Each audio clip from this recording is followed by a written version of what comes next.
sifat memanfaatkan menggunakan Al-Quran dengan baik.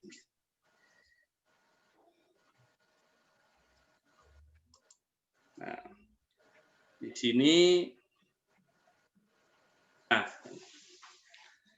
Al-Quran diturunkan oleh Allah Subhanahu wa Ta'ala kepada Nabi Muhammad bukan sekedar untuk menjadi hiasan rumah. Meskipun membacanya adalah ibadah, akan tetapi seperti halnya resep dari dokter. Kalau sekedar dibaca tidak akan berpengaruh apapun. Oleh karena itu, kita harus berinteraksi secara baik dengan Al-Quran agar kita mendapatkan manfaat yang besar darinya seperti yang pernah dialami generasi pertama dahulu. Agar kita dapat memanfaatkan Al-Quran, kata kuncinya adalah adanya mu'asyasyah, interaksi yang baik dengan Al-Quran. Mu'asyasyah yang baik itu mesti memenuhi syarat-syaratnya. Paling tidak ada 5 syarat terpenting yang harus dipenuhi, gitu ya, menurut para ulama. Nah, yang pertama, ad-dubu ma'ahu, bersikap sopan terhadapnya. Gitu. Beradab dalam Al-Quran. Pertama, tentu kita harus memiliki adab yang baik dengan Al-Quran. Ingat bahwa Al-Quran itu adalah kalamullah, firman Allah, bukan ucapan sembarangan. Membaca Al-Quran hakikatnya adalah berbicara dengan Allah Subhanahu wa Ta'ala. Yaitu pertama, dalam rangka ta'addubu bil Quran itu adalah husnun niyyah, niat yang baik. Ini menjadi syarat diterimanya sebuah ibadah, yaitu ikhlas, mengharap dari Allah Subhanahu wa Ta'ala. Mulailah membaca dengan mempelajari Al-Quran dengan niat karena Allah, mencari pahala dari Allah, bukan pujian manusia. Ingat, satu huruf adalah 10 kebaikan. Berniat untuk taqarrub ilallah, mendekatkan diri kepada Allah, mengharapkan syafaat dari Al-Quran seperti yang dijanjikan oleh Rasulullah SAW. Pernah saya sampaikan bahwa man qara'a harfan min kitabillah falahul hasanah. Barang siapa yang membaca satu huruf saja dari Al-Quran, maka baginya adalah sebuah kebaikan. Wal hasanatu bi asyri amsalihha. Dan setiap kebaikan itu dibalas 10 kali lipatnya. Wala aqulu, dan aku tidak mengatakan alif lam mim sebagai satu huruf. Walakin akan tetapi alifun satu huruf, lamun satu huruf, mimun satu huruf. Jadi membaca awal Al-Baqarah alif lam mim itu adalah sudah 30 kebaikan.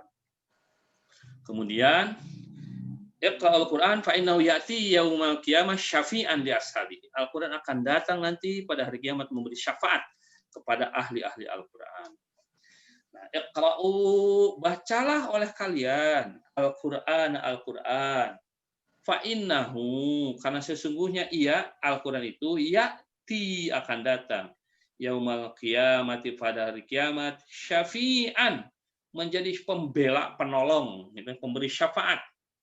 Li ashabihi, bagi orang-orang yang suka mempelajari Al-Quran, membaca Al-Quran, memahami Al-Quran, dan mengamalkan Al-Quran. Tidak cukup hanya membaca saja. Ini mungkin kesulitan bahasa saja, gitu ya. Kemudian suci hati dan jasad, taharul qalbi wal jasad. Agar hati kita bersih dari segala godaan setan, maka bacalah ta'awud sebelum membaca Al-Quran. Fa idza qara'tal Qur'ana fasta'idz billahi minasyaitonir rajim. Nah, ketika membaca Al-Quran itu, adabnya badan, pakaian, dan tempat membaca kita pun mesti bersih dari yang namanya najis. Jadi utamanya bersihnya dari najis, gitu ya, suci, gitu ya. Jadi di atas tanah nggak apa-apa, tanah itu kan suci. Ya. Kondisi kita pun sebaiknya bersih dari hadas, baik itu hadas kecil ataupun hadas besar. Maka disunnahkannya, dianjurkannya adalah memiliki wudhu atau berwudhu. Mutahharun dalam 5 memang bisa berarti malaikat atau orang-orang yang suci dari janabah dan hadas. Tentang keharusannya apakah wajib atau tidak berwudu memang beda pendapat, gitu ya. Ada yang memandang keharusan, ada yang memandang sebagai keutamaan atau mustahab, gitu ya, berwudu. Mengkonsentrasikan diri, sibuk dengannya. Nah ini, tafrighun nafsi an syawaghiliha. Tafrighun nafsi an syawaghiliha, yaitu memalingkan diri dari sibuk selainnya. Tidak melakukan kesibukan lain selain menyibukkan diri dengan Al-Quran ketika membacanya. Tangan kita tidak melakukan gerakan-gerakan misalnya sambil memainkan benda-benda. Nah, ini juga yang jadi catatan ketika kita membaca Al-Quran menggunakan handphone. Kadang-kadang ketika kita membaca mungkin ada notifikasi dan itu bisa menjadi mengganggu. Nah, idealnya kalau misalkan kita membaca Al-Quran pakai handphone, maka sinyalnya dimatiin dulu, gitu ya. Nah, sehingga yang ngirim WA, yang ngirim email, yang apapun, internetnya diputuskan dulu, gitu ya, dan jaringannya. Nah, setelah itu baru disambungkan lagi. Gitu. Kadang-kadang cuman kalau nggak gitu suka lupa nanti setelah membaca Quran nggak diaktifkan lagi, nah itu aja juga penyakitnya, gitu ya. Oke. Jadi bukan tidak boleh membaca Al-Quran pakai handphone, tetapi itu tadi jangan sampai ketika kita membaca Al-Quran justru disibukkan juga dengan hal-hal yang lain, gitu ya. Hati-hati hati manusia hanya mampu mengontrol satu saja, tidak bisa dua. Jadi kalau sibuk dengan Al-Quran, ya sibuk dengan Al-Quran. Kalau tidak sibuk dengan Al-Quran, berarti sibuk dengan yang lainnya. Gitu. Itu bisa disambi, misalkan baca Quran di depan TV sambil nonton, gitu. Pasti salah satu konsentrasinya kepada tontonan atau kepada Al-Quran. Gitu. Menyibukkan dengan aktivitas lain akan mengganggu konsentrasi kita. Gitu. Bahkan kalau di film-film itu ya dulu suka ngeliat ya kalau misalkan ada titah raja, maka semuanya pada deku gitu ya, duduk kemudian semuanya mendengarkan apa yang mau dibacakan oleh raja. Ini yang dibaca adalah kalamullah, harusnya lebih mengkonsentrasikan lagi. Di sini dijelaskan mengkonsentrasikan pikiran dengan Al-Quran. Haslul fikri ma'al Quran. Selesainya aktivitas lain sebelum membaca Al-Quran agar saat membacanya pikiran kita sudah bersih. Jangan disibukkan dengan selalu melihat jam. Ini suka rada malu ini. Jangan disibukkan dengan selalu melihat jam. Seakan tidak betah berlama-lama dengan Al-Quran. Tinggal lihat jam, Orang-orang kafir selalu akan mengganggu kita dari membaca Al-Quran dengan cara membuat berbagai hiruk-pikuk hura-hura. Salah satunya adalah dengan musik, gitu ya, dengan film, dengan dan lain sebagainya, gitu ya. Ya wallahu alam bisawab, nanti mungkin membaguskannya, nanti membaguskan dalam menerimanya, termasuk cara membacanya yang kemarin sudah diposting sama Pak Satori tentang ilmu tajwid gitu ya. Nah, nanti kalau ada kesulitan sekali-kali bahas, insya Allah nanti kita bahas sedikit tentang ilmu tajwid gitu ya. Apa namanya, kerangka ringkasnya sih seperti apa kita cara memikirnya. Karena secara keilmuan itu wajib kifayah. Secara keilmuan, hafalnya, tapi menggunakannya wajib ain. Jadi ketika kita baca Quran itu wajib memakai tajwid. Gitu. Misalnya begini, ketika ditanya huruf qalqalah ada berapa? Aduh, ada berapa ya?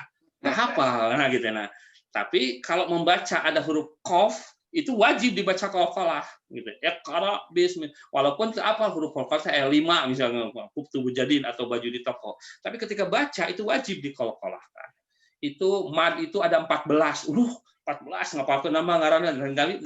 Tapi ketika baca kita pakai baca gitu. Walaupun mungkin istilah-istilah mana yang misalkan gini. Waladhdallin. Nah, kalau baca kan benar begitu. Tapi kalau ditanya apa istilah tajwidnya, ilmu tajwidnya, mungkin nggak tahu istilahnya mah gitu. Tapi ketika baca benar. Nah, makanya wajib kifayah. Nah, artinya wajib kifayah itu ya harus ada sebagian orang umat Islam yang mempelajari. Nah, kalau kita misalkan mempelajari berarti kita mendapatkan keutamaan kepada kelompok yang mempelajarinya dibanding dengan yang umum yang nggak tahu tajwidnya, gitu ya. Jadi itu misalkan ada Allah lillah, kenapa sih kalau Allah dibacain Allah, kalau lillah lah, ada yang tafkhim, tarqiq, mungkin istilah tafkhim, tarqiqnya nggak hafal, tapi ketika baca harus Allah, tapi kalau lillah gitu, nah itu tarqiq, tafkhim, tafsir zalalah, gitu ya. Dan itu bagian dari tadi, bagian dari interaksi kita dengan Al-Quran. Gitu, Al-Quran. Mudah-mudahan yang terpenting memastikan kita bahwa kita tercatat sebagai orang yang terus-menerus sedang belajar dan mengajar Al-Quran. Khairukum man ta'allama Al-Quran wa 'allamahu. Sebaik-baik kalian adalah yang terus-menerus belajar dan mengajar Al-Quran. Jadi tidak ada STTB untuk Al-Quran. Surat tanda tamat belajar. Nggak ada. Nah, termasuk tadi baca tajwidnya juga iya. Insya Allah gitu ya, sedikit-sedikit paling tidak. Ya. Sampai kepada sebetulnya mudah-mudahan kalau kita dipanjangkan umur, kita belajar ya bahasanya. Karena semua bahasa aslinya tidak bisa dipindahkan ke bahasa yang lain. Anak saya itu kan sekolahnya di luar ya, di Korea itu ya.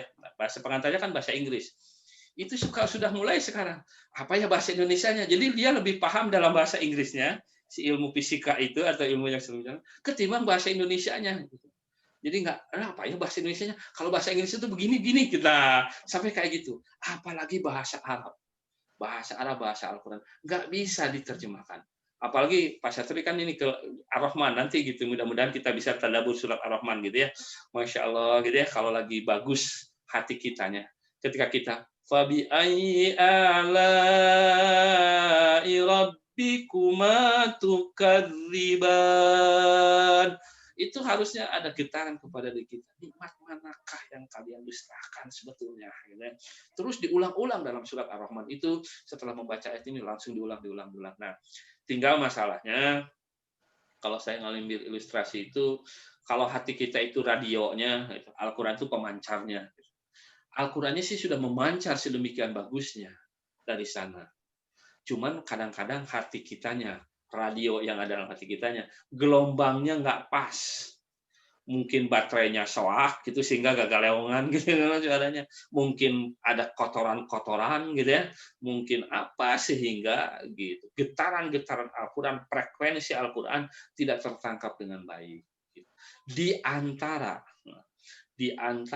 yang membahayakan kehidupan kita adalah hal-hal yang haram. Di antara hal-hal yang haram yang paling sulit dihindari saat ini adalah debu-debu riba. Hampir semua lini aspek kehidupan kita sudah mulai susah menghindari yang namanya riba, gitu ya, gitu. Apalagi punten dimana kalau yang namanya kartu kredit, coba di definisi riba itu persis bisa soal kartu kredit. Jadi kalau sebelum jatuh tempo itu tidak kena apa-apa. Kalau udah jatuh tempo baru bunganya itu gede, bunga berbunga. Sampai berapa per ini itu kan 1,5% berapa per ini gitu.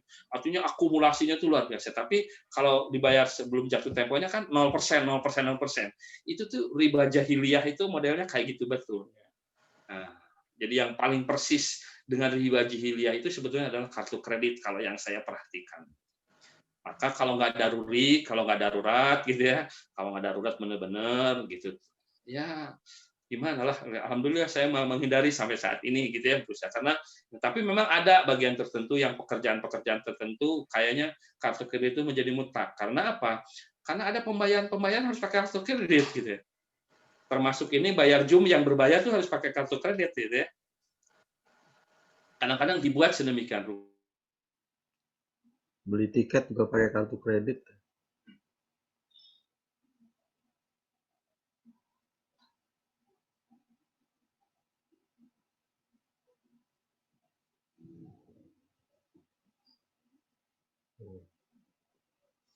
Kenapa hilang?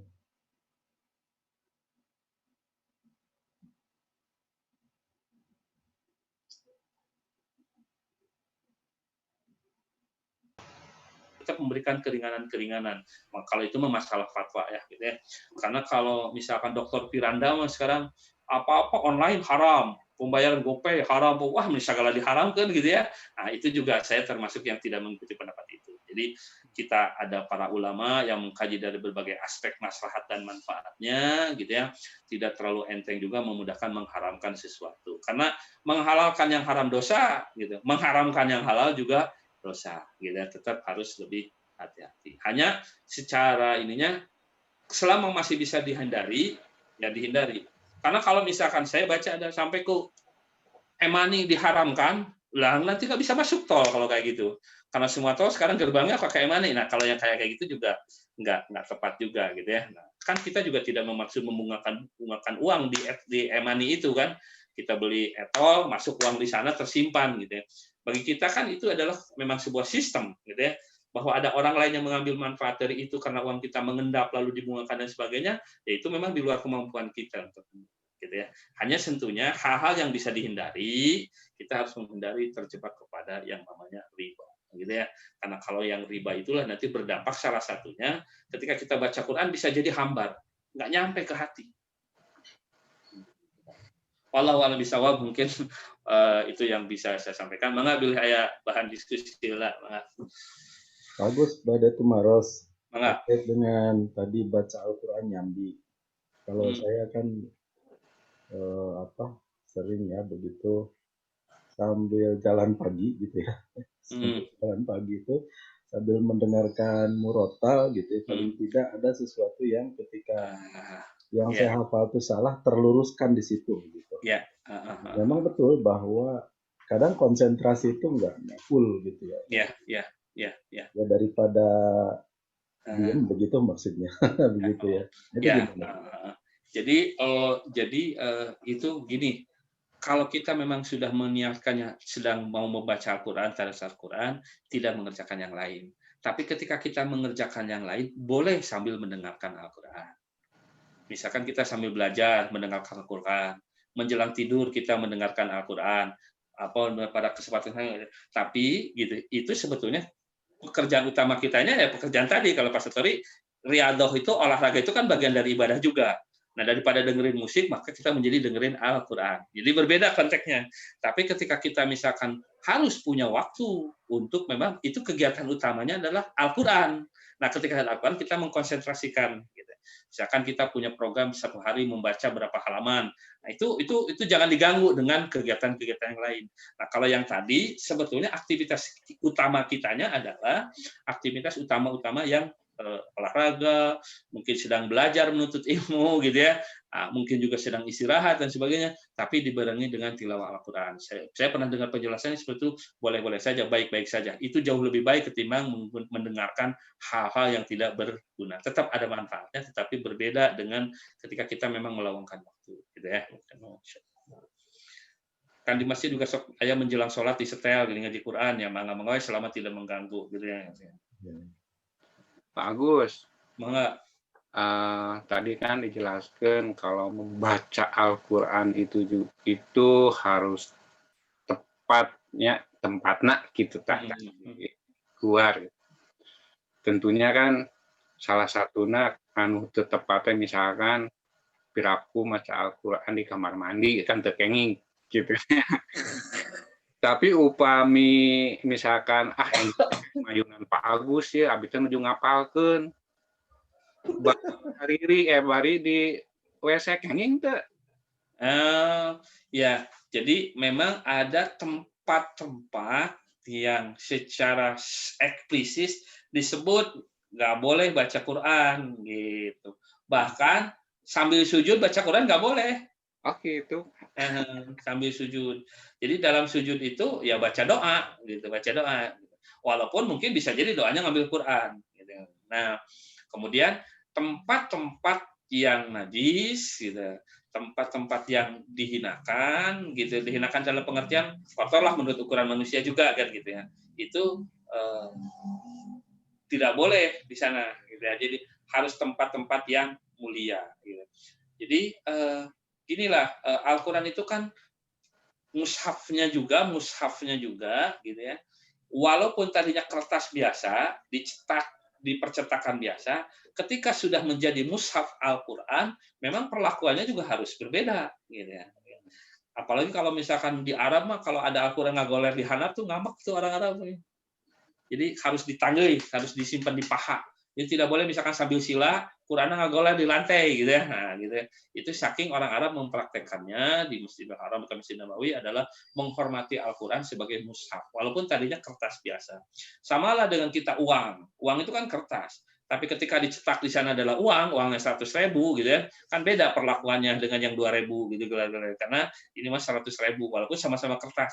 Nah ini walaupun sama-sama kertas ketika kalamullah, jadi tidak termasuk tidak boleh dibawa ke tempat musuh. Jadi kita mau ke tempat musuh bawa Al-Quran jangan gitu, khawatir nanti menjadi dihinakan, dicabik-cabik, dirobek dan sebagainya. Nah, bagaimana kalau Al-Quran yang digital? Nggak boleh dibawa ke kamar mandi pada kondisi on Al-Qurannya. Jadi harus dimatikan, pastikan dimatikan aplikasi Al-Qurannya maksudnya. dimatikan aplikasi Al-Quran, sehingga memang Al-Qurannya tidak ada, gitu. Nah, sebagaimana ketika di otak kita kan Al-Quran pasti ada, tapi kan nggak kita omongin gitu di kamar mandi, di tempat-tempat yang di sana banyak najis, misalkan tempat membuang kotoran, gitu ya. Kan gitu Pak nih. Mohon, tapi maksudnya kia nggak teu maos banyak, teu maos Al-Quran di kamar mandi. Tapi misalkan ngapalkeun ya. Ngapalkeun teh ngaos ya teteh keluar suara. Sami. Dan yang dimaksud dengan tilawah itu bisa dengan nador, melihat, bisa juga dengan tidak melihat. Seperti kan disebutkan juga oge bismillahirrahmanirrahim alhamdulillahirabbil alamin gitu ya. Saking hati-hatinya para ulama membaca basmalah menjelang wudhu saja, kalau wudhunya di toilet yang bersatu dengan WC itu tidak dianjurkan gitu. Saking hati baca basmalah gitu ya. Apalagi baca Quran gitu ya. Jadi tidak baca mushaf tapi ditalar maksudnya tetap tekenging di kamar mandi mah. Jadi yang ininya adabnya adalah ketika mau masuk berdoa, ketika keluar berdoa. Oh gitu, jelas Pak. Agus mau nanya boleh Pak Agus? Agus, mana yang lebih utama? Apakah hanya membaca, membunyikan Al-Quran, atau kita membaca? Kalau membaca itu kan artinya kita paham apa yang kita baca. Mana yang lebih kan tadi saya Pak Agus bilang 10 kebaikan itu. Apakah hanya membaca saja? Misalnya saya membaca surat yang saya hafal, tapi saya nggak paham artinya. Mana yang lebih banyak pahalanya Pak Agus? Terima kasih Pak Agus. Jadi Islam itu menggambarkan dalam hadisnya interaksi kita dengan Al-Quran itu akhirnya semua level harus. Interaksi pertama adalah membaca sambil tidak tahu artinya. Karena walaupun mau tahu artinya, tetap nggak akan tahu artinya pada kondisi tertentu. Seperti baca alif lam mim. Kemudian setiap huruf yang dibaca, walaupun tidak ada artinya, ada semacam frekuensi, ada semacam pengaruh kepada hati kita dan keimanan kita. Gitu. Jadi ada kondisi di mana kita nggak bisa berpikir, hati gelisah, baca Quran terus, itu nggak bisa dengan artinya itu, terus aja gitu. Dan itu menjadi obat. Asyifa ulima fis sudur. Sehingga kita tetap harus punya program yang namanya membaca, walaupun tidak dengan artinya dan kita tidak tahu artinya. Ada hanca, mau seayat, mau 2 ayat dan sebagainya, mau seminggu sekali, mau terahkan frekuensinya, pokoknya ada semacam targetan.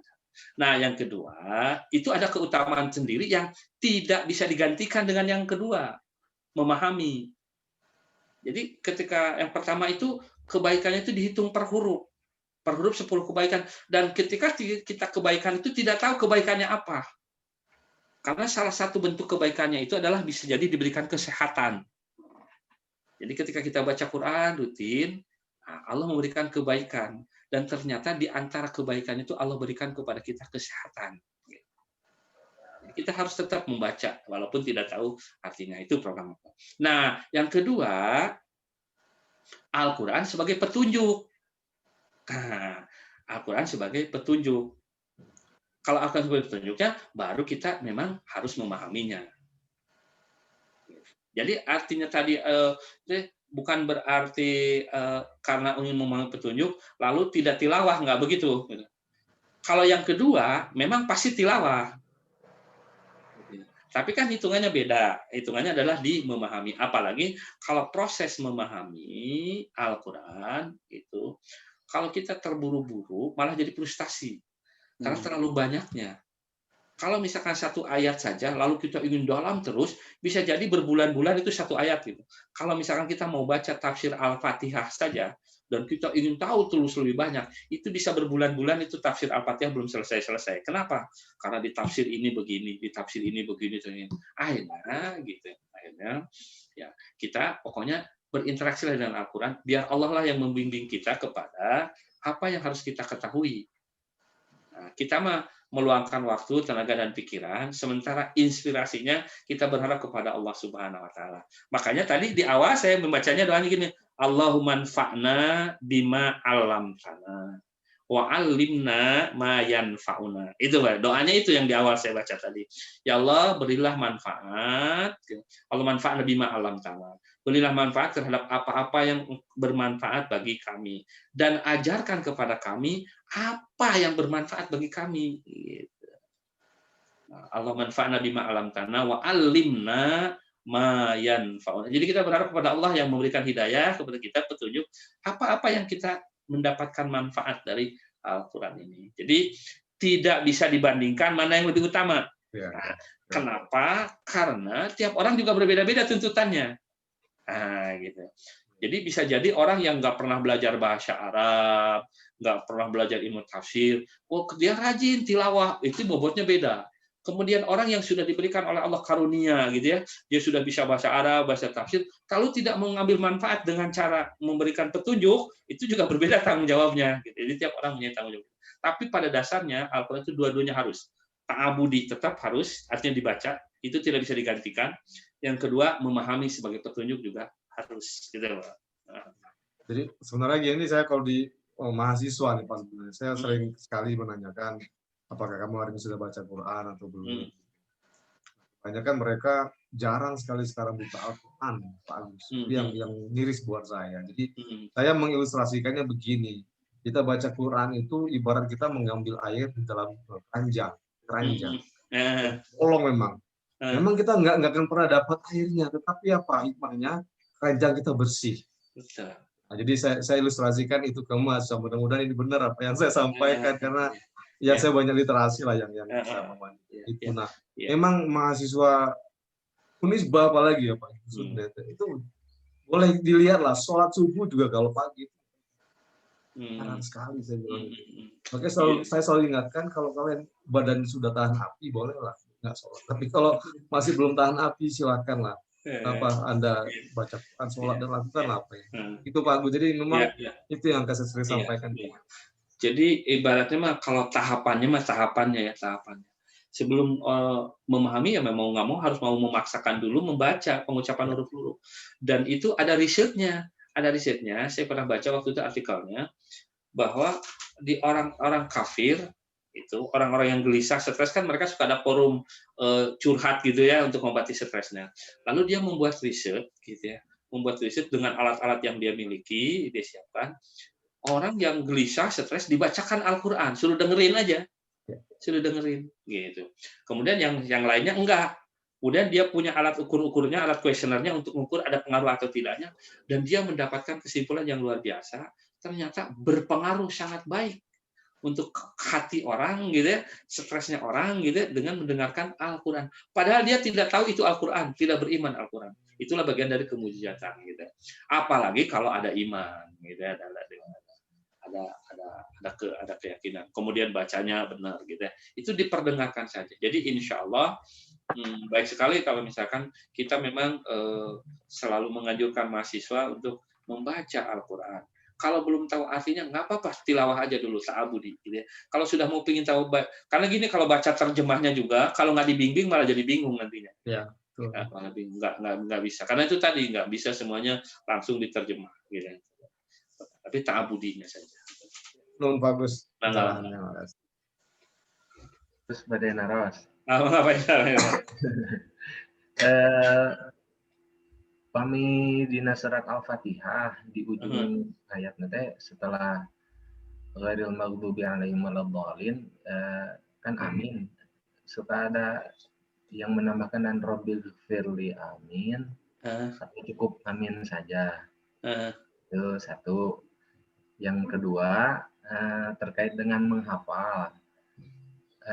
Biasanya kalau menghafal itu kan langsung dari mushafnya. Boleh nggak kalau seandainya misalkan kalau saya gitu suka gini, jadi Qurannya difotokopi yang pas mau dihafalnya misalkan 2 halaman gitu. 2 halaman itu difotokopi terus ya nanti kayak ngafal buku dicoret-coret gitu, terus dibawa ke saku dilipat gitu. Ada waktu dihafal, nanti udah hafal di stabiloin. Boleh memperlakukannya seperti itu. Yang kedua, sama satu lagi terakhir berkaitan dengan yang tadi dibahas sedikit tentang riba. Nah, riba itu kan sebetulnya memang diperangi oleh Islam tuh ya Pak ya, di dalam surat Al-Baqarah tuh ya, yamhaqullahu riba itu.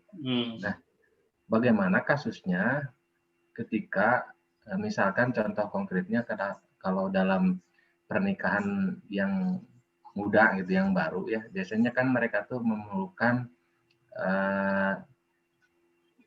rumah lah istilahnya, tempat tinggal sendiri, di mana keluarga tersebut butuh kebebasan ya, tidak boleh ada intervensi sehingga nanti merugikan salah satu pihak gitu.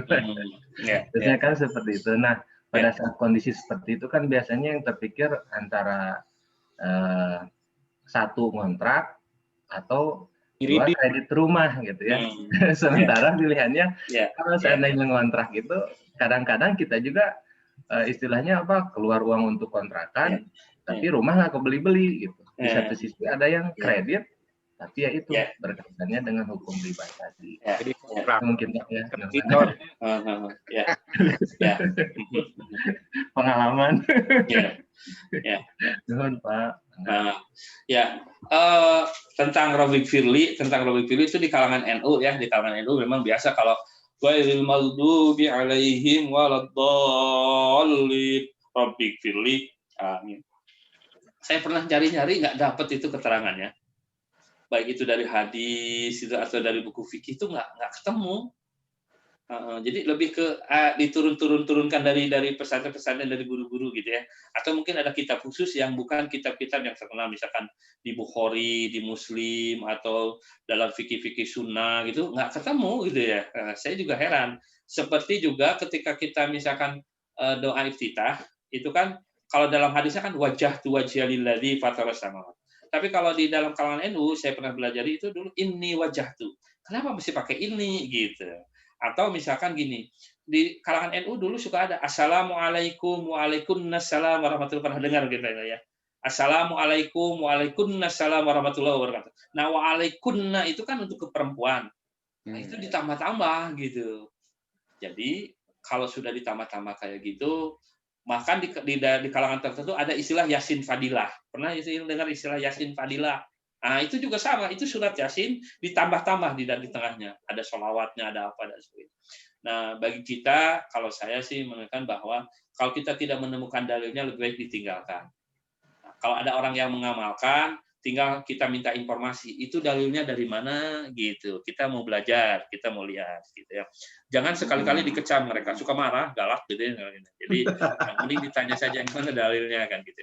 Karena kita juga nyari gitu. Kalau misalkan nanti ada dalilnya, ya kita juga sabina wa ta'na kalau memang itu ada keterangan yang diterima oleh para ulama-ulama ahli hadis misalkan gitu. Gitu ya. Jadi tentang Rafiq Firly saya pernah nyari-nyari belum menemu gitu yang jadi hujah yang kuatnya dari mana sebetulnya. Jadi kalau aminnya itu ada di tafsir juga ada. Gitu, kalau membaca amin. Tapi kalau Rafiq Firly-nya enggak. Kemudian tadi yang kedua itu tentang yang ketiga riba. Menghafal. Oh iya, yang di kertas. Nah, jadi gini, kalau yang di fotokopi ya, kalau saya suka disalin, ditulis yang mau dihafal suka. Nah, tentang itunya nggak ada masalah. Si kertasnya kemudian nanti dicoret-coret, distabil dan sebagainya. Hanya yang disepakati adalah lafzul jalalah, lafaz Allah, yang ada lafaz Allahnya, berarti kan di Al-Qur'an bisa ada. Tidak boleh dibawa ke toilet, ke WC. Nah, itu yang khawatirnya. Jadi misalkan di sakuan, praktek ke WC, di saku, nah itu aja yang harus hati-hatinya. Jadi kalaupun mau, itu harus disimpannya jangan di saku, simpannya di tas. Sehingga kalau ke toilet kan tas mentara di bawah-bawah, kemudian disimpan gitu ya, ini kan itu saja. Jadi nggak boleh kalau ke toilet dipakai buang hajat itu ali saja, kalau ada ali ada lafzul jalalahnya itu harus dibuka, atau kalung ada Allah harus dibuka gitu ya. Gitu. Ada di fikih sunnah itu yang ada cap yang ada lafaz Allahnya nggak boleh dipakai gitu ya, cap stempel dan sebagainya. Jadi kalau bab ditulisnya dicoret-coret karena tidak maksud menghinakan, itu boleh-boleh saja. Terus bagaimana cara membuangnya nanti kalau udah nggak dipakai? Bagusnya direndam dulu pakai air, lalu dibuang. Jadi tidak dalam bentuk Qur'annya, lembaran mushafnya lalu dibuang begitu saja. Dimasukin dulu ke air, dibuang. Boleh juga dibakar, nggak ada masalah. Cuman kalau dibakar kan bisa kotor ya, berasap dan sebagainya. Tapi kalau dimasukin ke air kan nanti hancur, gini kan dah. Jadi nggak lanjut lagi lembaran. Kalau fotokopi ya karena itu mushaf. Gitu. Kalau tulis tangan kan ini lagi gitu ya, dari mushaf pemansuhnya. Itu bagian dari kita ta'adub dengan walaupun tadinya kertas karena sudah ada kalamullah jadi ada perbedaan gitu. Bukan ini kan kertas, ya kertas gitu. Tapi di sana sudah dicantumkan kalamullah. Jadi sebaiknya gitu. Termasuk juga kalau kita misalkan ada Quran udah rusak, gitu. Gimana cara memusnahkannya? Ya salah satunya adalah direndam dulu pakai air, baru setelah hancur baru dibuang jadi kertas. Gitu ya. Nah, wallahualam. Kemudian kalau yang terkait dengan tadi terlibat pada bunga bank, cicilan. Saya nggak apa namanya merujuk saja kepada para ahli gitu ya, para ahli. Ya, dulu pernah dibahas tuh di MQ kalau nggak salah. Tapi sudah meninggal sekarang ulamanya itu yang membahasnya itu. Jadi dia memang mendalami eko syariah. Kalau kesimpulan dia gitu ya, karena mengambil manfaat, boleh mencicil rumah, tapi rumah yang pertama. Rumah yang untuk dipakai, rumah yang tapi dia tidak mengizinkan, tidak masuk ke dalam rukhsah kalau kita berinvestasi rumah kedua, ketiga dengan cara dicicil menggunakan jasa bank. Itu ininya. Kenapa? Karena dia melihat aspek maslahat dan manfaatnya, kepemilikan dan sebagainya, gitu ya. Jadi ada kajian-kajiannya. Bukan beda kalau misalkan orang punya uang, ingin dapat keuntungan simpan di bank, kan itu mah membungakan uang. Kalau ini kan ingin memiliki rumah, gitu. Kemudian punya uang yang terbatas, maka menggunakan fasilitas itu, kan gitu ya. Nah, jadi rumah yang pertama, gitu. Tapi kalau misalkan ada yang berapa tidak boleh sama sekali, itu dari kalangan salafi biasanya tidak boleh. Salafi tidak boleh. Tapi kalau saya lebih cenderung kepada yang tadi, yang pendapat tadi, karena beliau juga waktu itu jelaskan kajian-kajian manfaatnya. Tapi sekali lagi rumah yang pertama. Tidak boleh setelah nyicil rumah yang pertama lunas nyicil deh rumah nu kedua gitu. Itu mah tekenging gitu. Untuk istri pertama, istri kedua boleh nggak Pak? Namun pada dua kada tos tiasa ngagaleh lah.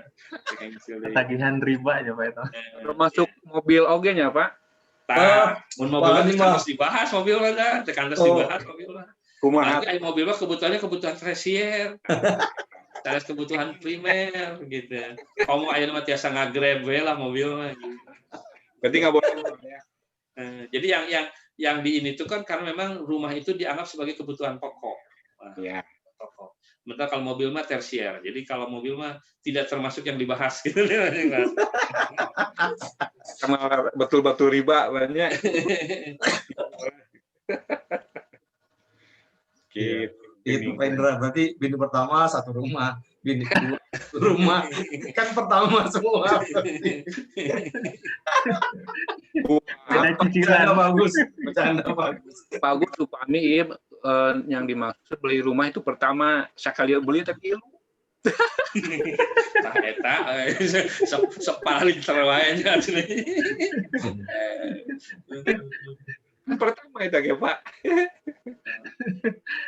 Tapi memang kalau orang yang sudah mengalami banyak hal gitu ya, yang mati itu kadang-kadang riba itu kayak virus dalam harta. Betul Pak. Jadi bisa merusak harta-harta yang lainnya. Kalau kita dalam komputer udah banyak aplikasi, banyak program, masukin aja satu file virus gitu. Itu bisa berbahaya kepada keseluruhan sistem itu. Yeah. Jadi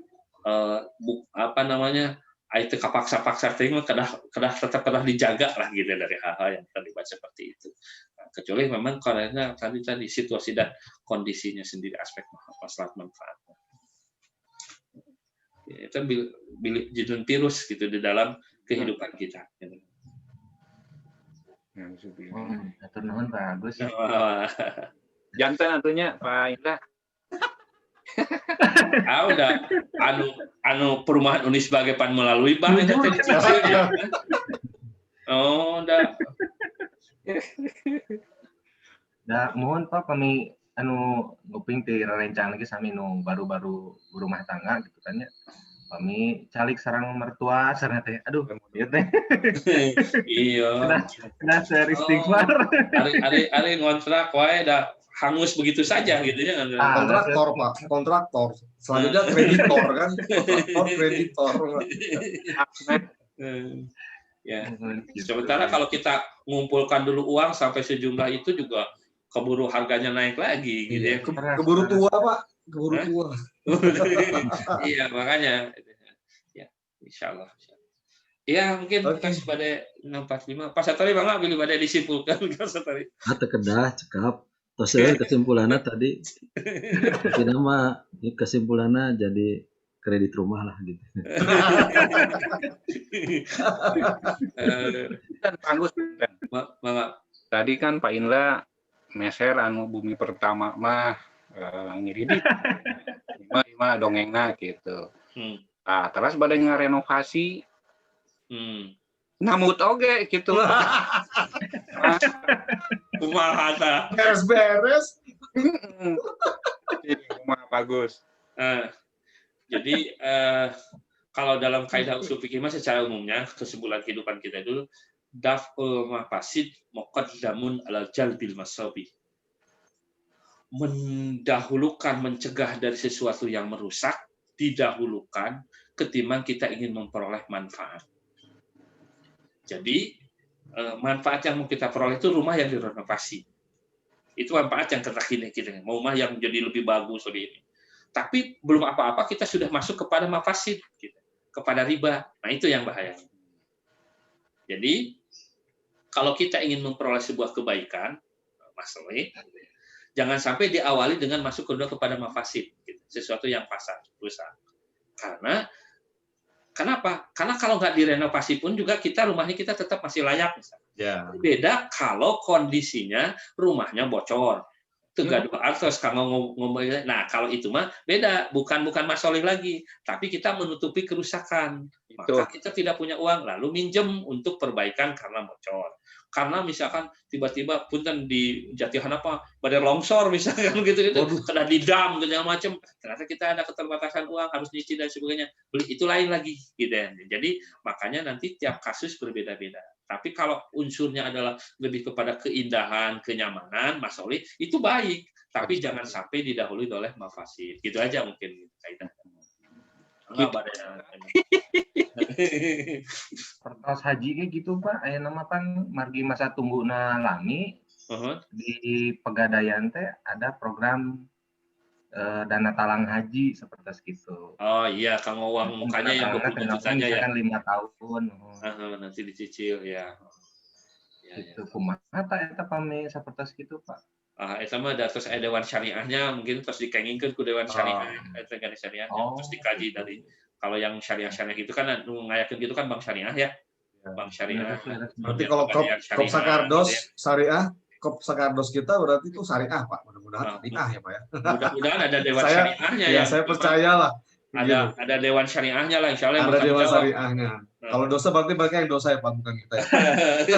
Tanggung jawab, kita juga nggak tahu semuanya kan ya. Iya, pasti ada ahlinya yang kita kasih amanah untuk mengawal. Apalagi dibayar gitu.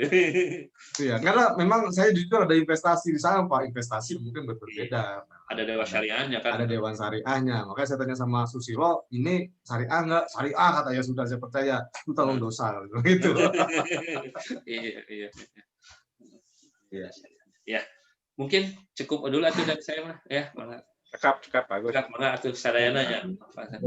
Nuhun Pak Agus, Kita doa bersama dulu. Allahumma arhamna bil Qur'an waj'alhu lana imama wa nura wa huda wa rahmah. Allahumma dzakirna minhu ma nasina wa 'allimna minhu ma jahilna warzuqna tilawatahu ana al-laili wa tarafan nahar. Waj'alhu lana hujjatan ya rabbal alamin bi rahmatika ya arhamar rahimin. Subhana rabbika rabbil izzati amma yasifun wa salamun alal mursalin walhamdulillahi rabbil alamin. Assalamualaikum warahmatullahi wabarakatuh. Waalaikumsalam warahmatullahi wabarakatuh. Terima kasih ganteng tas nganggo jas sih mereka mana ya. Iris bagus di dia mah. Iris kamu tadi ke masjid. Saya kadang kita ke masjid teh kedah gaya pisan kadang. Sunnahnya. Mangga. Assalamualaikum. Pak Yuliadi. Bagus, Sama-sama. Assalamualaikum.